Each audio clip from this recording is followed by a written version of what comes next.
Welcome everyone to the Big Read. I also want to introduce Ray Gasper, who's the director of the Frederick Douglass Creative Arts Center. Here's Ray. I just want to say that I'm honored to be a partner with African Voices on this project, and we really are so thankful from the support we've received, not only through African Voices and National Endowment for the Arts, but New York State Council for the Arts, and also the Department of Cultural Affairs. We are delighted to have Principal Evelyn Collins and the students that will be reading here as a part of this program. And I hope you enjoy it as much as I am. I know you will enjoy all the things that we have today, and as I say, I'm delighted that we can be a part of it. Please visit the website for not only African Voices and the Schomburg Center, but the Frederick Douglass Creative Arts Center website, which would have all of the information for all the different things we are doing. That website is www.fdcac.org. And thank you again for being here.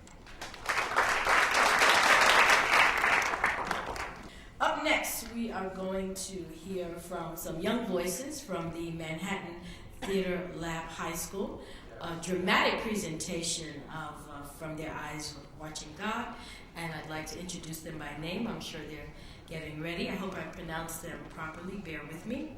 Naylin Montenegro, Rashawn Preston, Shadira Beckett, and Laniris Rodriguez. And what's so wonderful about young people sharing, it really helps to root the work of incredible writers such as Zora Neale Hurston, so that all the generations can appreciate their work. So we really have to salute our young people and those who are there to guide them to ensure that her words live in our hearts and our minds. So please, let's welcome these youngsters.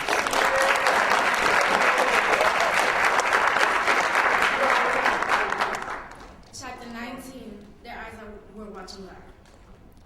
Tea-Cake stood once more, and again in his high, flat house, without sides to it, and without a roof, with his soulless sword standing upright in his hand.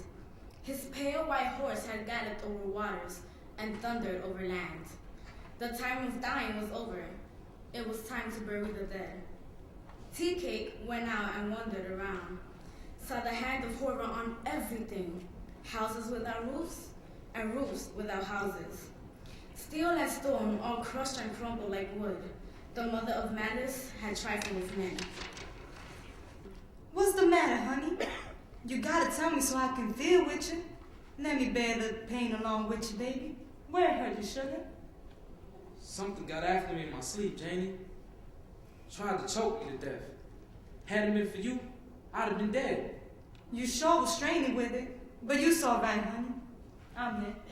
He went back to sleep.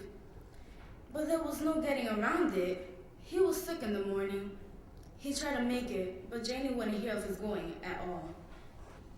Hi there, TK. What the hell's the matter with you? What's I know, Dr. Simmons? But I sure ain't sick. Oh, no, TK.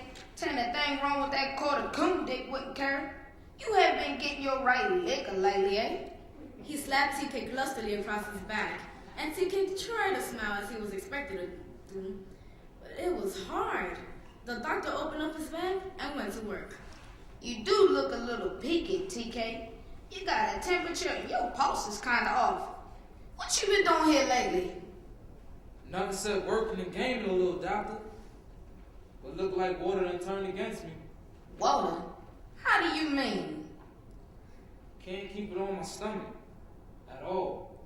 What else? Doctor, TK can't tell you everything like he oughta.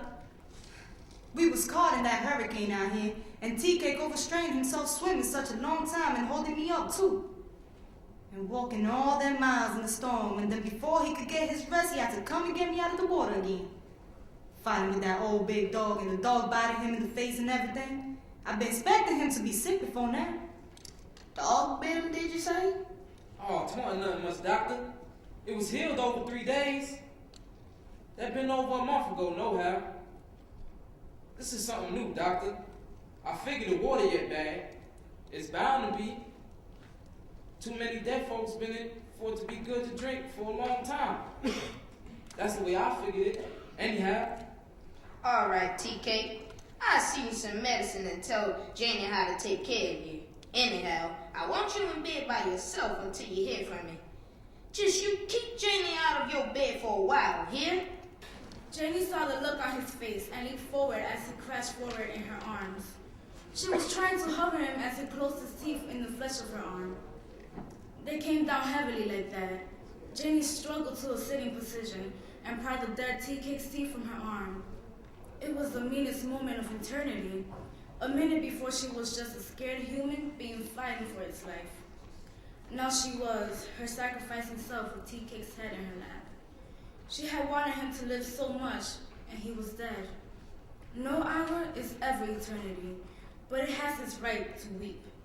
Janie held his head tightly to her breast and wept and thanked him wordlessly for giving her the chance for loving service. She had to hug him tight, for soon he would be gone, and she had to tell him for the last time. Then the grief of outer darkness descended. Yeah.